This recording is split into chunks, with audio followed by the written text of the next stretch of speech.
Section 1. You will hear a conversation between a customer service representative and a customer who demands a full refund. First, you have some time to look at questions 1 to 4.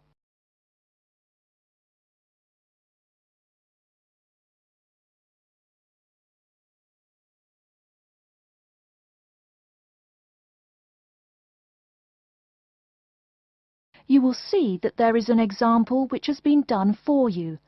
On this occasion only, the conversation relating to this will be played first. Hello and welcome to Under Pressure Enterprises Customer Service Department. This is Kelly. How may I help you? Yes, I'm calling about one of your rice cookers I just purchased. The customer says that he is calling about one of the rice cookers he just purchased. So, rice cooker has been written in the space. Now we shall begin. You should answer the questions as you listen, because you will not hear the recording a second time. Listen carefully and answer questions 1 to 4. Hello and welcome to Under Pressure Enterprises Customer Service Department. This is Kelly. How may I help you? Yes, I'm calling about one of your rice cookers I just purchased. What seems to be the problem, sir? Seems? There's no seeming about it. The blasted thing shoots hot steam all over the place, that's what. It nearly scalded my hand when I went to open it. Why, it could have killed the cat or something. It could have exploded and killed my wife and me. Sir, please calm down. As long as the steam escapes the cooker, it won't explode. So you're telling me there's no problem? Are you calling me a liar? Sir, no one is calling you a liar. Yes, so I demand a full refund. Under Pressure will be happy to refund your money, sir. Now, I just need some basic information. Okay. Sorry, I do tend to get a little hot under the collar. My wife tells me to slow down. So, what do you need to know? Sir, don't worry. I just need to ask you the model number of the cooker. Where are my glasses? Here. Let's see. It's R242. R242. Okay. And how much did you pay for the product? £89.99. It was on sale. I guess I should tell you. Thank you. That's honest of you. Now, where did you buy the cooker? Which store and which branch? At that big Electric Life appliance store downtown. The city centre branch? That's the one. And you say the problem is that the steam escapes? Yes, it does. No problem, sir. If there's steam escaping, clearly the cooker is broken or defective. So we have an R242 cooker with an escaping steam problem. It was bought from Electric Life City Centre branch for $89.99. Is that correct? Yes, that is correct. Oh, I nearly forgot. When did you buy the cooker? Just as soon as my wife got the crazy idea she'll live longer if she stops eating good English food, roast beef and mash. No, all she says she wants is rice and vegetables and sauces you'd not soak your feet in. Before you hear the rest of the conversation, you have some time to look at questions 5 to 10.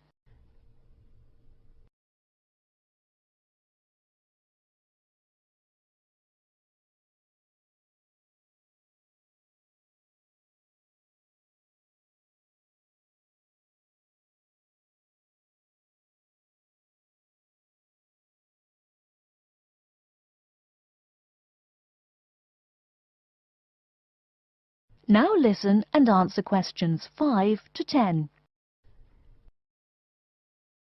Sir, when did you buy it? Oh, there I go again. Let's see. We bought it just 6 months ago. We hardly use it either. But 6 months? Is that too long? I mean, for the warranty? Very well. That's well within the warranty period. Now, what's your name and address? Name and address? What for? Sir, it is company policy.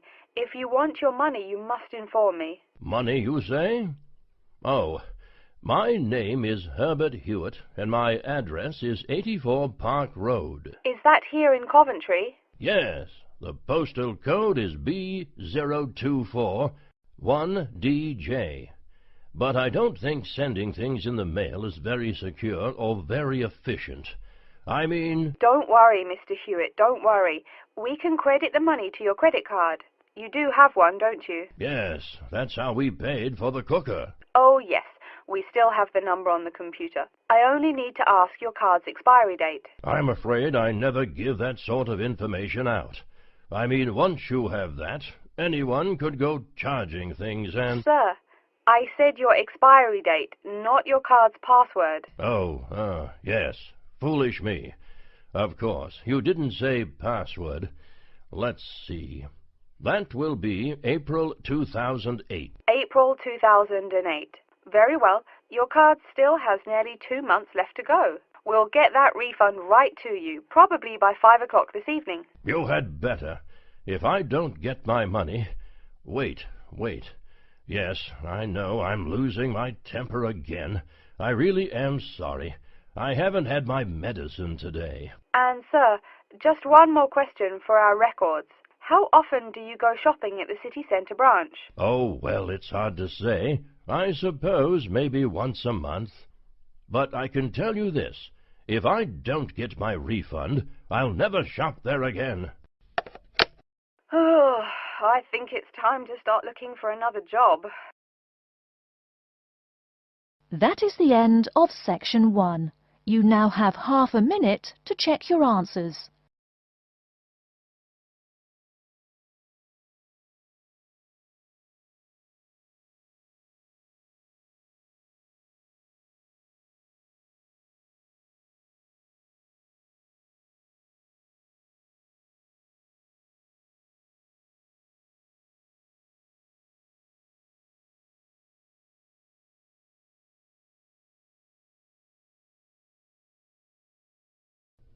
Now turn to section 2.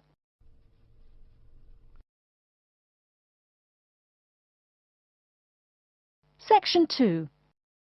You hear a talk by a counsellor from the University of New South Wales, who will introduce some useful facilities and services on the campus.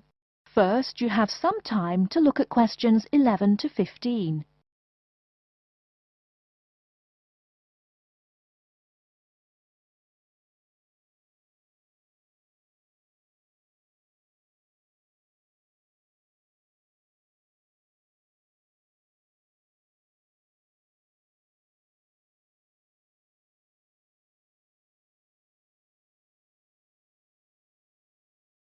Now, listen carefully and answer questions 11 to 15. Hello everyone, and welcome to the University of New South Wales. The first thing I'd like to do at today's orientation session is get you all oriented.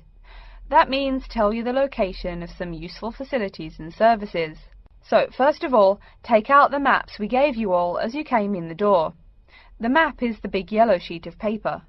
As you can see on the map, north is at the top, south at the bottom, etc.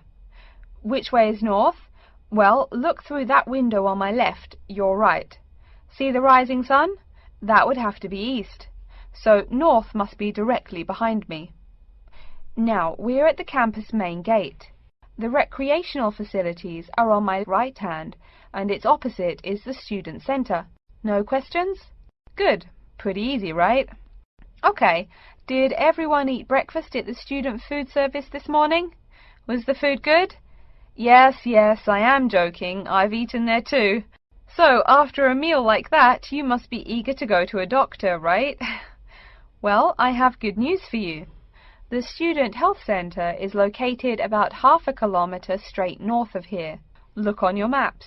You see the street on the east side of this building? Ned Kelly Avenue? Just follow that about 500 metres and the health centre will be on your left at the 3rd cross street.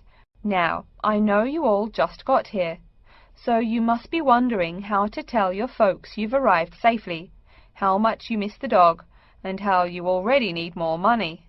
If you don't have an iPhone, you probably are wondering where to find a computer. Well, I have good news. If you go straight out of its door and walk down the garden street, you'll see the internet unit on your left side, just next to the gym. The hours are posted on the door, and the computers are free, but you must bring your student ID card with you. Like I tell everyone, if you need help with anything, you can probably find right here in the Student Centre. Do you see the 4 buildings there between the Student Centre and the library? Those are the dormitories. The men's dorms are the 2 on the south, the women's the 2 on the north. Okay, I'm sorry to have to tell you, but the university has been doing a lot of repairs and remodelling, and it's not all done yet. So there may be some small problems with your dorm rooms. Maybe the window doesn't open. Maybe an air conditioner is missing or does not work. If there are any problems, you can go to the complaint office, which is right beside the teaching building between the Parker Street and the Cramer Street. Just tell them your problem, and they should have it fixed by the time you graduate in 4 years. I'm joking, but please be patient. There are a lot of little things they need to take care of. Tired of the school food? No? Give it a week. Or maybe you just need a place to get coffee in the wee hours of the night during one of those marathon study sessions. Either way, you definitely have to check out the little cafe just past the women's dormitories. They've got free Wi-Fi, so a lot of students saddle up with coffee and a bagel for hours on end to get work done. Before you hear the rest of the talk, you have some time to look at questions 16 to 20.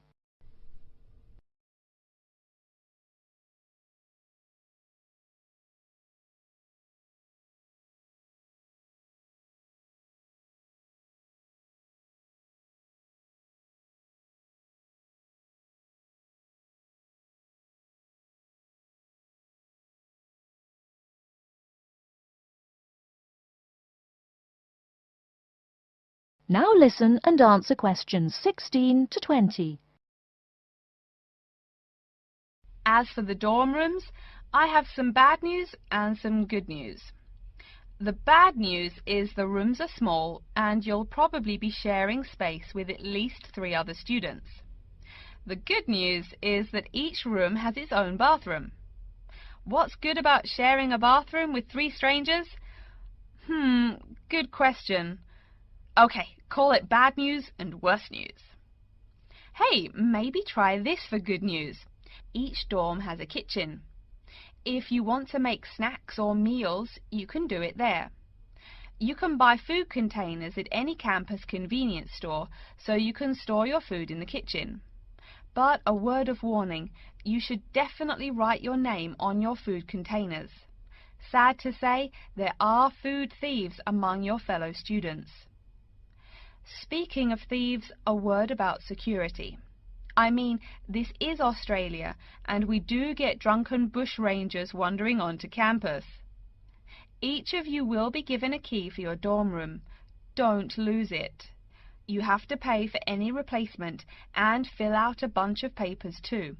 Red tape, huh? Your key does not work for the front door of your dorm, however. To the right of each door, there's a keypad with numbers. When you move in, they will tell you the code you use to enter the door. Please do not tell the code to people who do not live in the dorm.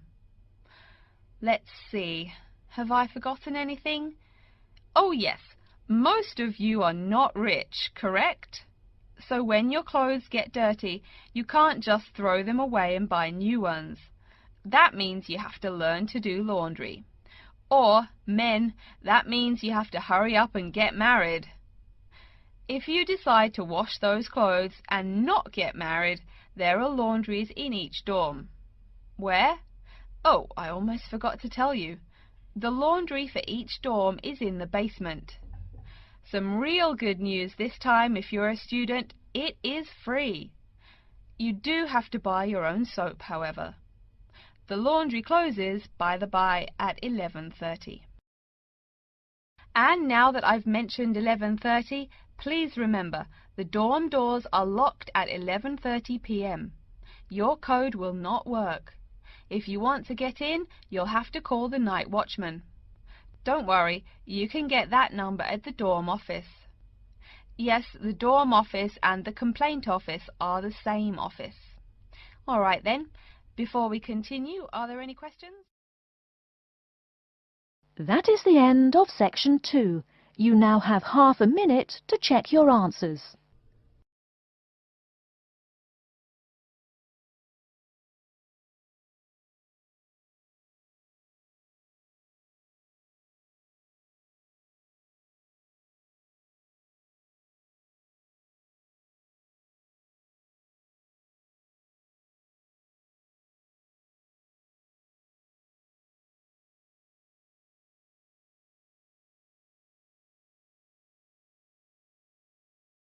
Now turn to section 3.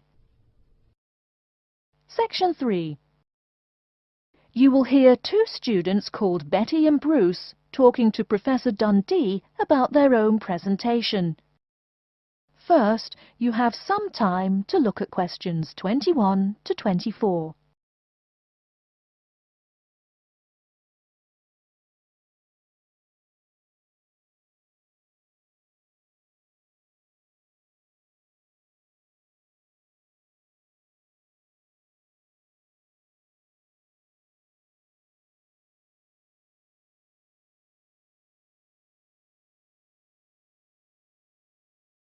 Now, listen carefully and answer questions 21 to 24.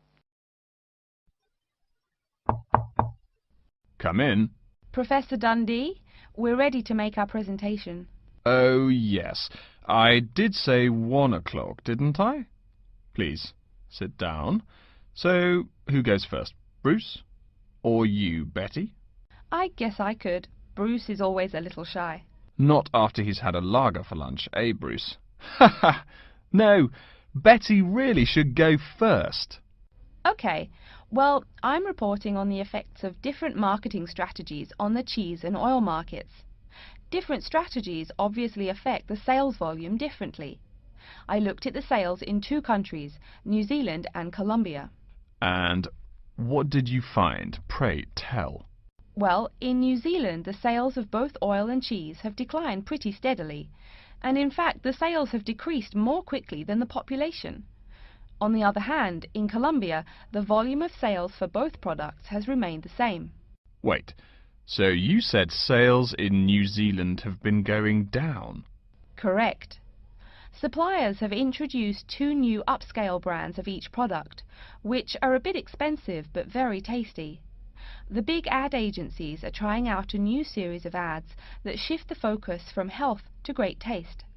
They think that will get sales moving up in New Zealand, where the population is less affluent and generally less health conscious. Brilliant. Thank you. And Bruce? Yeah. My report is about chocolate sales in Italy and Germany. The 2 countries' marketers have found out that you have to market chocolate differently in each country.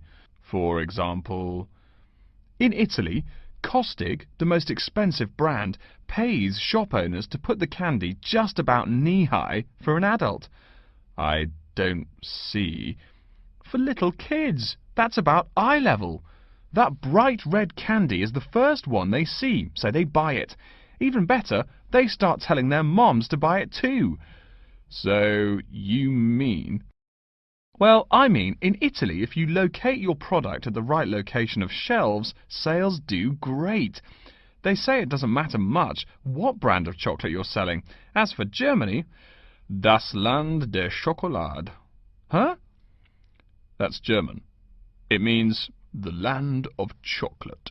Germans love the stuff, so people make a joke and call Germany that. Oh, right. So, you were saying? Well, like you pointed out, Germans love chocolate, but they're thrifty. For a long time, the biggest selling brand was Schmutzig, mostly because it was the second cheapest, but didn't taste too bad.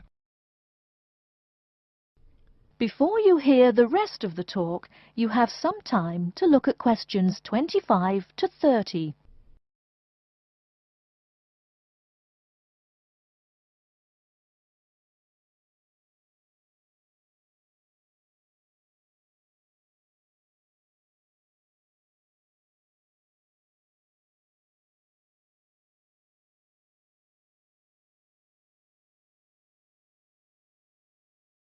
Now listen and answer questions 25 to 30. Again, brilliant. A pretty good job, both of you. Tell me, what do you plan to investigate next week? I'm especially interested in the effects of colour on sales of products, so I'll be looking at ads for cosmetics and cleaning products in the local market. You know, like the distinct orange colour of Mr. Muscle, lavatory cleaning products. And you, Bruce? I'm focusing on the effects of different containers on sales of cookies, so I'm going to look into packaging for cookies and how the materials they use will affect the image, and in turn, sales. You know, most containers are paper, but some expensive cookies come in metal boxes. The shiny metal boxes catch people's attention, and the image remains in the memory longer. Well, it sounds like you two are all set. But as always in this course, I urge you both to pay much more attention to the advertisement extensions. That's often the key. All right? Any questions for me before you go? No, I think I'm all set. Thanks. Me too. Thanks, Professor Dundee. See you later.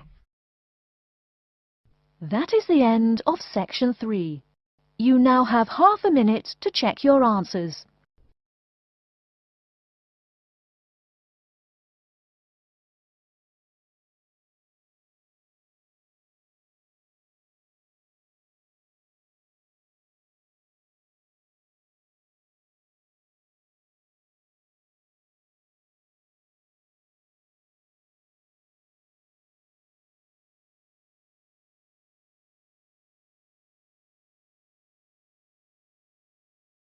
Now turn to Section 4.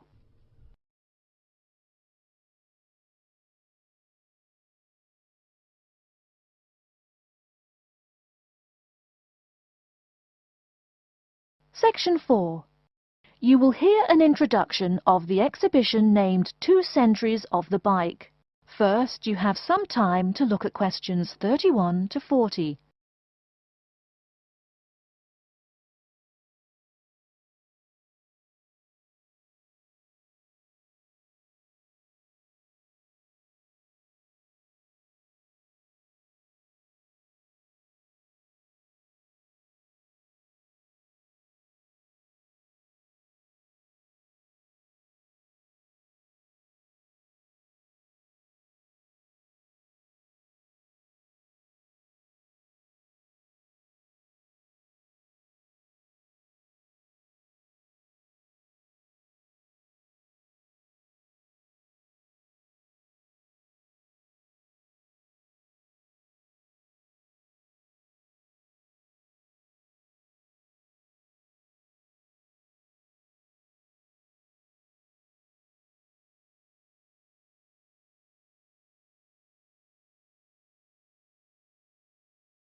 Now listen carefully and answer questions 31 to 40. Good afternoon, ladies and gentlemen. I'd like to take this opportunity to welcome you to our exhibition, 2 Centuries of the Bike. Let's stroll around the exhibition, shall we? Although there were a few early efforts back in the 1700s, you didn't really see many bikes till, say, the 1830s in England. Bikes were a response to the rapid growth of cities early in the 19th century. Cities like London were getting too big to walk across. The early bike let people travel with less effort than walking. Plus, a bike was a lot cheaper than a horse. Think of it. No one invented a bike for, 5,000 years of human history. Why did people do it then? Probably because this was the start of the machine age. People wanted machines to do all the work.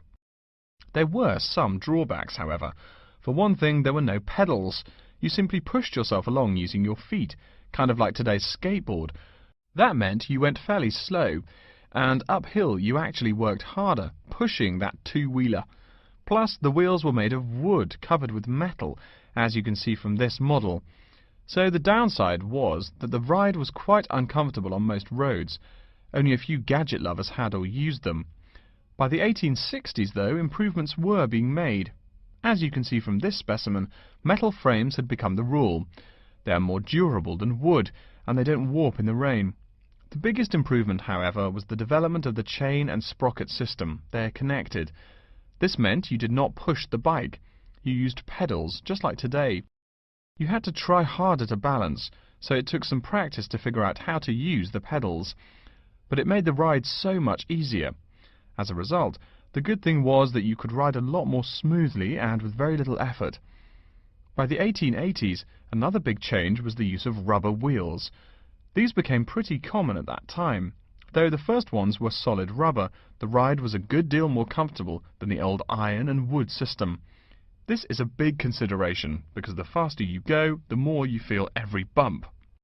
Air-filled tyres, pneumatic tyres, didn't really come into use till around the year 1900, as you can see from this exhibition over here. That made the ride even more comfortable. So by 1890 or so, people were going a lot faster and a lot more smoothly. There was one problem when you were going quickly and comfortably. Oh no, how do I stop? Yes, we all laugh now, but for a long time the only way to stop was to drag your feet. That didn't work very well, and it would be dangerous if you were going fast. In the crowded cities of those years, New York, Chicago and so on, you would get killed if you couldn't stop for, say, a streetcar. Plus, look at this bike. The front wheel is nearly 1 meter and 2/3 tall. They made them that way so you could see over people and wagons, but you couldn't drag your feet. This model is called a velocipede, a speed pedal. Another characteristic of the bike in this period is that it has 2 equal-sized wheels, which signalled a big change in bikes. For with the velocipede, brakes appeared. If you wanted to stop, you just pushed the pedal backwards. Doing that stopped the back wheel of the bike. This technique worked a lot better than dragging your feet or jumping off the high seat there. This meant that bikes became a great deal safer. It would have been safer if people wore helmets, but the first bicycle helmet wasn't invented until years later, and even then it was little more than a leather ball cap. It really wasn't until the 1970s that the bike helmet was modified to provide some real protection. Before continuing on to look at developments since the 1890s, let's say a word more about safety. Everyone knows if you're going downhill, you can get going dangerously fast. To go more than 100 kilometers an hour isn't all that difficult, but even on level ground, it's easy to go too quickly. On a city street, today's bicycles can be ridden at a speed of over 40 miles an hour over a short distance. That's about 64 kilometers an hour. Remember, you're on a bike, not in a car. There's nothing to protect you. People are killed in single bicycle accidents every day, just from hitting the road. A good rule to remember is, if you're going faster than the cars, slow down. And please wear a helmet. Nearly 1/4 of the epilepsy cases come from head injuries in accidents on bikes and motorcycles. I don't mean to scare you, but safety is everyone's business. What? Now that's a good question. Why are today's bikes so much faster? Well, it's not just that today's athletes are faster. The answer is partly mechanical. If you look closely here at the back wheel, you'll see a number of gears. Changing gears is what makes those fast speeds possible. You can shift gears depending on the terrain and how hard you wish to pedal. So you can put it on a higher gear for downhill and a lower gear for uphill travel to make it easier to climb that slope. You'll notice this gear shifting mechanism is attached to the back wheel, and when the rider shifts on the handlebar gear shifter, the chain moves to the appropriate sprocket. And, speaking of changing gears, let's look over here at our Tour de France exhibit. That is the end of section 4. You now have half a minute to check your answers.